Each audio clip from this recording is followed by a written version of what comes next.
Today we learn the second line of the 100 characters Steele.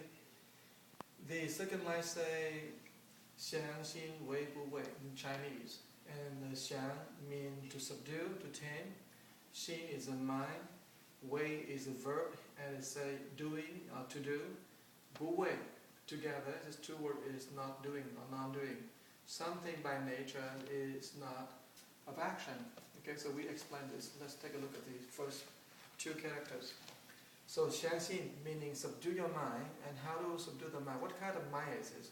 This mind here, usually we call false mind in Chinese, but the better translation we call dualistic mind. The minds always have the two opposite, yin and yang, the rights and the wrongs.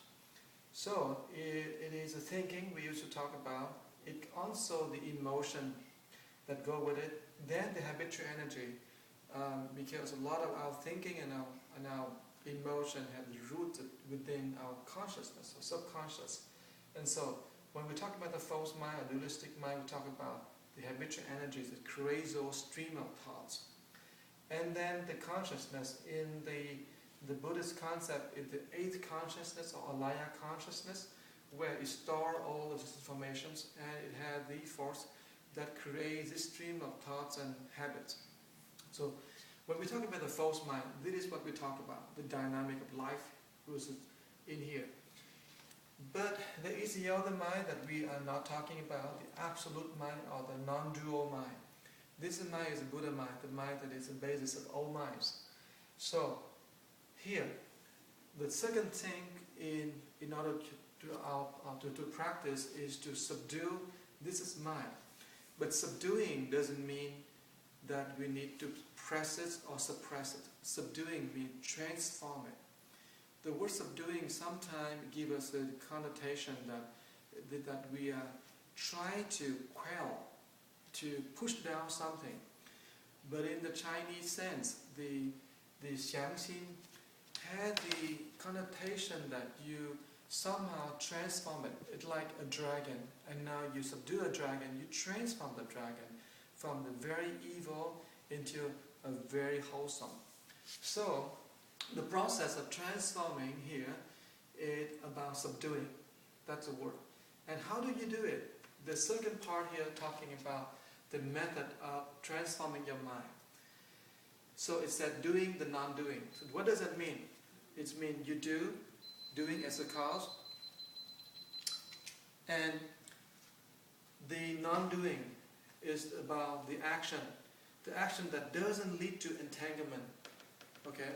So doing, this is a cause. Non-doing is the action or the effect. Now let's take a look at this. Sometimes we do things and we thought that, oh, I let go of it. But it doesn't let go of us. For example, if you steal something, then when we taking things from people, we thought that, okay, I do non-doing. We're taking things from people, we said it doesn't matter. No, people will go after us. And if people don't go after us, that thing will not stay with us. And it causes us tremendous amount of afflictions in the future. So the Buddha said a very simple thing. He said that if you want to cultivate the practice, the first thing you do is abstain from the five evil things. And that is number one, you don't kill. Abstain from taking lives. Number two, you don't steal.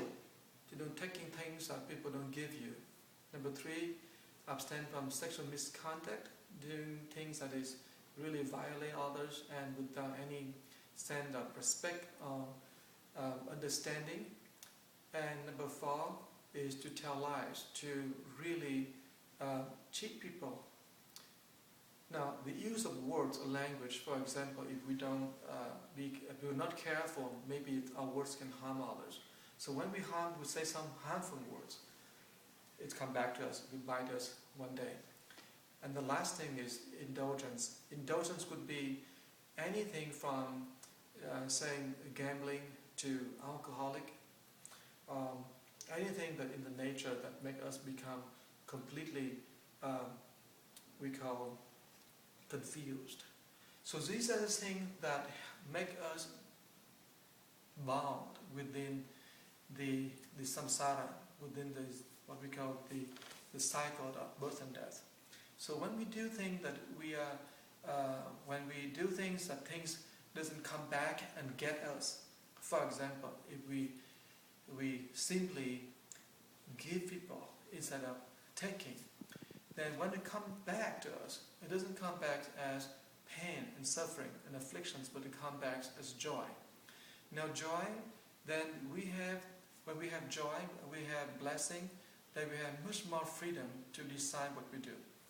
But when pain and suffering come back, it's very difficult for us to make any decision. And therefore, way to do the non-doing just means you do things that it doesn't lead us to entanglement as a cause, as an effect. And so, down here we say do, but don't claim the credit. That's another way of saying do the non-doing. Sometimes we do things, but we want people to know about us. We want recognition, and so it becomes something of a burden. Then we should do things and let go of it. We should do things and be so happy and let go of it. We know that the cause and the effect is good. If we do things and we have to wake up in the middle of the night and think about what the consequences, then it's very difficult for us to be non-doing.